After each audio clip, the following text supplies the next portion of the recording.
right, gang. Well, welcome to another fantastic evening with the dirt bike community. We're here at the Edge Power Sports.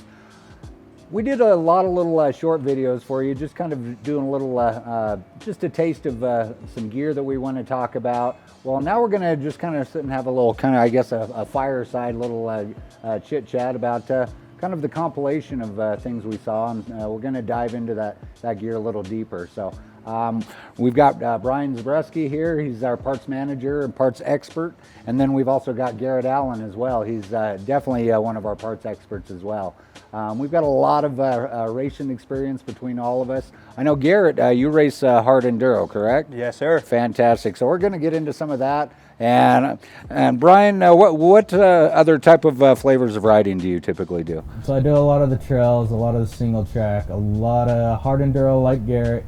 My big taste was always that enduro cross, that arena style, obstacles everywhere, just hitting it as hard as you can, going as fast as you can. Nice, good deal. And a little background on myself. I think I've mentioned this before. I race supermoto. I love doing a lot of single track, delving into the hard enduro a bit. So we're going to kind of compile a lot of that information. And if you have any questions at all, chime in, hit us up. We're going to be going over a lot of dirt gear tonight. Maybe next time we're going to delve into a little bit of adventure gear, but our main focus tonight is going to be dirt gear. So we're going to dive into it. So let's chit chat a little bit about helmets. We have a few different types here. Garrett, what type of helmet do you typically ride with? So me, racing at a high level, I always look for the most protective kind of helmet that I can reach for. So lately, I picked myself up a 6D ATR2. Oh, one of these similar to that? Awesome. Yeah, similar to that one there. That's light too, wow. Yeah, lovely helmet, super lightweight, a lot of ventilation. The safety system inside of it is kind of next level, and it just keeps me feeling confident that if I crash on the trail, I'm going to be all right. Nice. Now, Brian, are there some differences like safety certifications or anything? I know the standard one is kind of DOT and Snell. Are there any others that we want to look for? So there is. What you'll see on every helmet that's designed for the U.S. is a logo. It says DOT. DOT is Department of Transportation. You'll also see on the back of these it'll say ECE. ECE is a separate standard of testing. The company actually has to pay that company for every helmet that goes in for testing. Oh wow, that's impressive. And every helmet afterwards that gets sold, they actually have to pay that company again. So they pay for every sticker. What ECE is a whole nother form of testing. DOT is your entry-level testing. Okay. ECE is your high-end standard testing. If you're into racing or anything like that, they're most of the time going to be requiring like an ECE or even a Snell, and I'll let Garrett touch on Snell here in a minute. ECE, what they do is they actually take the helmet, they hit it, and then they x-ray it, and they look for cracks and fractures and anything like that. And if it doesn't crack on that first hit, it actually passes. Nice. On the second one, they actually hit it again though, on the opposite side. When they hit it on the opposite side, they're seeing how it works in a real world environment. True, yeah, we're not always lawn darting into situations, I guess. Yeah. Nobody crashes the same way twice. And so when that happens, they will keep hitting it until it actually cracks. Okay. They don't stop at 2. They go until it cracks. Wow, that's impressive. This helmet, I don't remember the exact specs of how many it hit, but it was way more than 2. I know that. Wow, that's good to hear. So, nice. How about, Garrett, are there certain safety, in fact, in your racing, do they require certain specs? The U.S. Hard Enduro Series is a AMA sanctioned series. They do require all racers to have a DOT ECE certified helmet. Basically every helmet we carry here at Edge Power Sports has some sort of ECE or DOT rating. We wouldn't feel comfortable sending anyone out in anything otherwise, but yeah, they do require that for a lot of types of racing. Nice. Now, when you guys are working with all our clients that come in, is it pretty important to fit the helmet properly? I mean, does that take some time to do, or? Absolutely, yeah. So, not every helmet brand is going to fit someone perfectly. Mm-hmm. So, say, like I fit really good in a 60. 60 fits my head right. There's no pressure points anywhere. It's a very comfortable helmet that I can stand wearing for a couple hours. There could be some some average Joe that walks in that isn't comfortable in a 6D. So we kind of go through every brand of helmet we got, so we can try to get everyone suited the right way. And not every helmet size is going to be the same. Troy Lee Designs is one of those that typically fits a little small. So a large in a 6D could be an XL in a Troy Lee Designs. Okay, that's actually the helmet I wear, and I love that helmet. Awesome.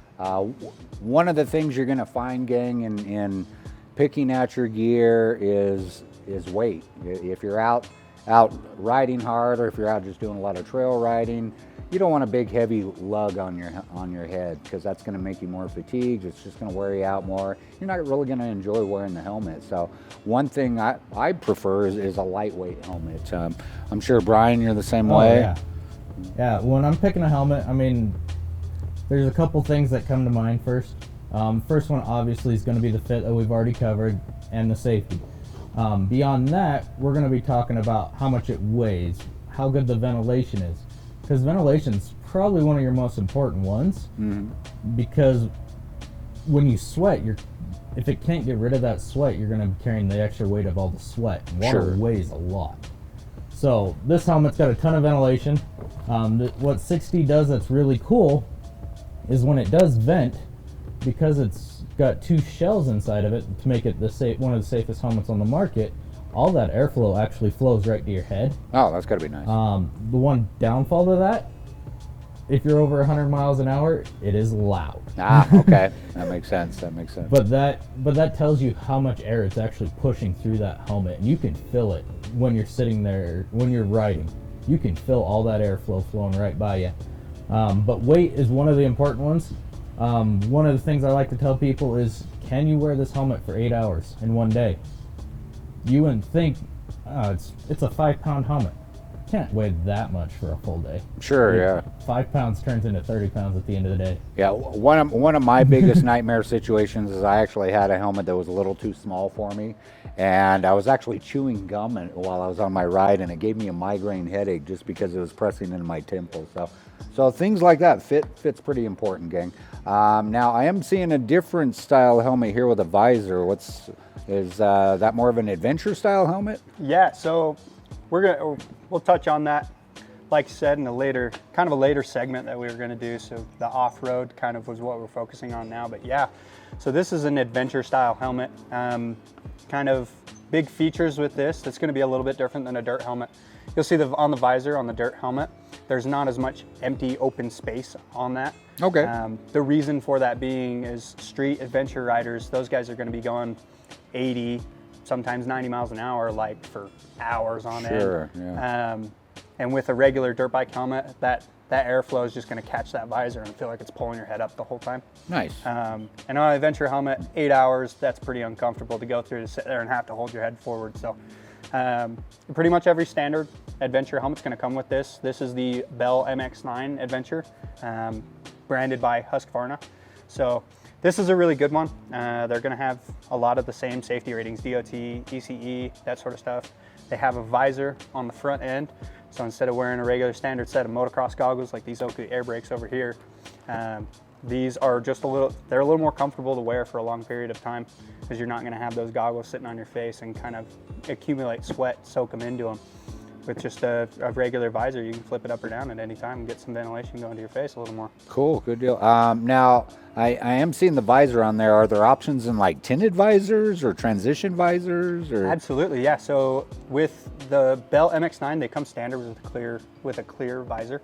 There's a couple of different brands that offer some really cool options, like Climb. Their Krios Pro helmet is really cool because it comes with what's called a transitional lens. So in a nice bright day, it's going to be a nice smoke color, so you get a little bit of light off the eyes and make it a little easier for you. But when it gets a little bit overcast, it's actually going to clear up and kind of be more of a clear lens. It's a really cool kind of thing to go through. But they also offer mirror lenses and all kinds of stuff that you can switch out pretty easily. Awesome. Well, all that sounds great. One thing I think that some people might need to keep in mind is, after you've got the helmet fit and it's working for you, how about color? Is that going to be a major thing? You gotta be happy about wearing it, right? Absolutely. I mean, it's got to look cool. So yeah, I mean, there's tons of options out there, gang. Do you have a question out in the world there? Yeah. How would when you put the helmet on? How can you tell that it's right for you? Is there a feel that you should be looking for? How do you know? If sometimes it's tight, squeezing. Well, How do you know it's the right? Sure, sure. Well, I'd say Brian and Garrett are my experts on that. I ask them up on fitment questions all the time. So, what would you guys recommend? So huge things for fitment that you're going to want to look for is you're obviously not going to want a lot of pressure on your temples. That's first and foremost. So this helmet, this is a large size helmet. This is fitting almost perfectly on Brian here. So there's just an adequate amount of pressure on the cheeks. So it's tight, but it's not like he's going to bite his cheeks and he's going to have some skin. So a little bit of chipmunk cheek then? Okay. That's perfectly Yeah, normal. just So a tiny bit of pressure. Okay. yeah, so that's perfectly normal, especially in a brand new helmet, because after you wear it for a couple hours and sweat in it, it's going to break out and kind of conform to your face. So you want a nice even pressure everywhere. Cool. Good deal. The other thing you want to look for is you want to just a snug fit all the way around your crown. So the crown never really breaks in. It just you've got to find the right crown for your head. Okay. 6Ds obviously fit me really well. You can see here if I do the eyeball test, it does not go past my eyebrows. Nice, nice. So that's an easy way. If it comes down over your eyes, that can happen in an accident. Ah, I see. Yeah. Yeah, definitely. I could definitely see the benefit from that. What are the risks if it's not fitted correctly? Great question. Great So question. a huge risk of running a improperly fitted helmet, like Rob was saying, he has that had that smaller size helmet, right? It's awfully uncomfortable for more than an hour. I or hated even the 30 helmet, minutes, yeah, right? In the event of a crash, you're gonna have you have all this pressure on your head. If you hit the ground, what's really happening in too small of a helmet is that impact is going to go straight through the thing. It's got, like, any of that impact absorbs through material. MIPS, Rheon, which is used by Fly, or ODS by 6D, all of those materials aren't going to have the ability to kind of protect your head in that sort of impact. They're just going to go straight through it because your head can't slip around and move because it's not fitted properly. Adversely, if the helmet's too large, it's just going to move around when you hit the ground. Your head's just going to shake around in there. So to follow up on the too large thing, something I learned way back in the day is if you have a helmet that's too large for your head, you're taking your impact from one impact on your brain to two, because you get the impact of your helmet hitting the ground and then actually your skull hitting the side of the helmet because you've got too much room in there, so you're actually bouncing. So if you wear a properly fitted helmet, all of that's transitioned into one. And that's where, like, an ODS system comes in. It also takes a lot of that force from that one impact and disperses that energy across the entire helmet instead of just in one spot. Nice, nice. Well, I hear a lot of these MIPS acronyms, that type of thing. So basically, if Uncle Phil gave you the old helmet that's been sitting in the closet for 20 years, has technology changed? Hugely, Yeah. even in the last 10 years. So I like to mention it first and foremost with, like, MIPS, great system. It's been the same for a really long time. The SE5 Choi Lee Designs helmet is actually a great example of that because they upgraded MIPS to kind of this newer system that Z's pulling the liner out so we can see. What a lot of helmets nowadays, they're striving for some sort of rotational impact protection system while also impact at the same time. So that makes sense. 6D kind of led the forefront with that, with the omnidirectional support system, Nice. which is just basically their suspension for your head. Fantastic. So something else you want to look at on all your safety equipment, especially helmets. Helmets have an expiration date. 5 to 7 years from the day that was produced on the inside. There's a sticker on the inside of your helmet. You want to show that to them real quick, Rob? So that sticker is right inside. And what happens is the EPS liner over time actually breaks down and becomes soft. Yep, that's our sticker there. Yep. Perfect. And so with that, it's not going to do its job in the event of an impact. And a lot of things, I mean, if you're replacing your helmet, so say it's been 5 years, you're replacing your helmet, you probably want to do your boots. They're probably broke down, wore out, neck brace, knee braces, all that stuff. It has an expiration date. It may not say it, but stuff does wear out, and if you want, this is highly safe stuff, and to protect your life, honestly, you need to replace this stuff. Yeah, and it's especially important in some kind of helmets that use any sort of dual density EPS liner. Chris Anderson spoke on it in the video that you guys did about the helmets. That's with right, the yeah. Fly Racing Formula helmet. So they use a dual density EPS liner made by it's a cone head EPS. So what it is it uses 2 different densities of EPS, and there's a white section that's softer. If that breaks down over time, say you don't use the helmet for 5 years, that thing's been sitting for a long time. Sure, yeah. If you crash in that thing, there's no saying if it's gonna protect you or not. So it's super important to replace these things after a couple of years. We often think of it as, oh, we gotta spend this money again, but you're preventing injuries that could be hundreds of thousands of dollars in medical bills. So Sure, it's very yeah. important to spend a couple extra bucks and keep yourself safe.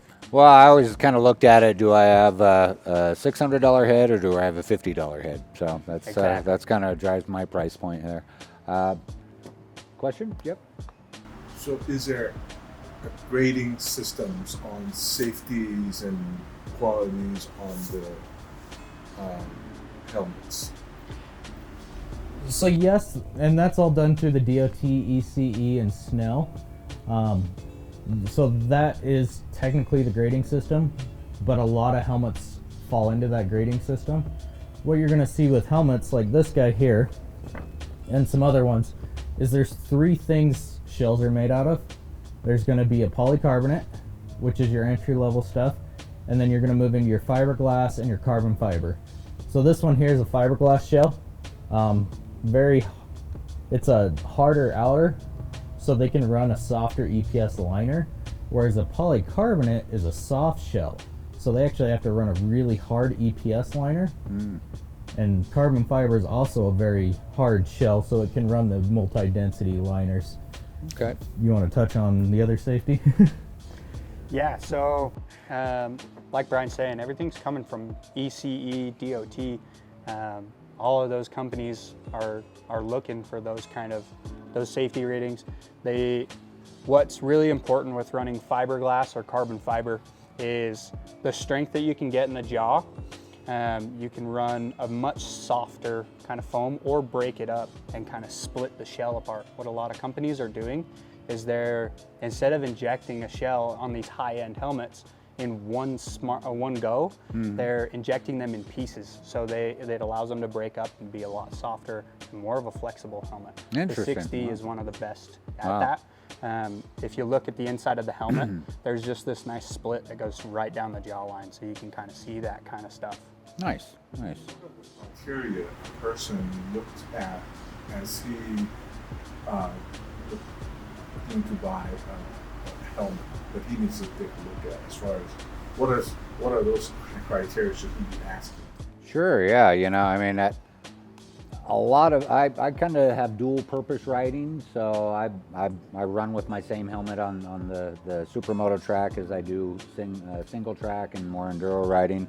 So I look for something that was going to be lightweight, plenty vented, because it gets hot as blazes out on the track, and something that I could really kind of use in multi-purpose situations. If I'm doing a lot of long trips or something like that, I might even consider something like an adventure style helmet, to where I can block off that weather if I need to, and be a little more set up for that. So is that kind of So, your consensus on When it? a or- customer comes in and says, hey, I'm looking for a helmet, there is a series of questions we ask. We ask, honestly, is what kind of riding you're going to be doing. That's usually one of our very first questions, because that narrows our range down too. And then we're going to talk to them, kind of get a feeling of what they're looking for, what kind of riding they're doing, how often they're going riding. That's usually a big question we get. And then we're actually going to start fitting them in helmets. That's usually one of our most important things, is finding out what head shape their head is. And so when we're doing that, then we're going through, we're trying on different brands, different sizes, finding the fit that fits them. And then we're going to talk to them. Once we find that brand, we're going to talk to them about, hey, this is the entry level price, this is the mid layer, and this is the high end. And then we're going to explain those differences. So, Nice. And to touch on that, like what Brian was saying is when we talk to people about what kind of riding they're doing, that's the most essential question we can ask. So say someone's doing something like me where we're doing hard enduro, you're spending 8-9 hours on a bike riding in really slow conditions where it may be hot or it may be cold. On those hot days, if you're wearing a really heavy helmet, you're gonna sweat a ton. Sure. And even then, in the slow speed stuff, you're not getting a lot of the ventilation. So, if I'm talking to someone, I want to know that kind of stuff, so I can say, oh, we should go with the 60 ATR2, or we should look at the Fly Formula sort of deal. Ventilation and weight are two things that can be counteracted by each other really Okay. quickly. In the slow speed stuff, a lot of people reach for the Climb F3 Carbon Pro because it's a super lightweight helmet. Sure. The adverse to that is that it doesn't vent as well as some other helmets do. Ah, okay. So the lightweight keeps you from sweating a ton, but if you get into high speed stuff, it's not gonna ventilate a ton. Okay. Which is, you kind of have some adverses to each one. They're all gonna be really good for anything you do, but if you kind of pick your range of riding first and judge what you get based off of that, it's gonna be Okay. a lot more comfortable for you in the long run. Awesome. Nice.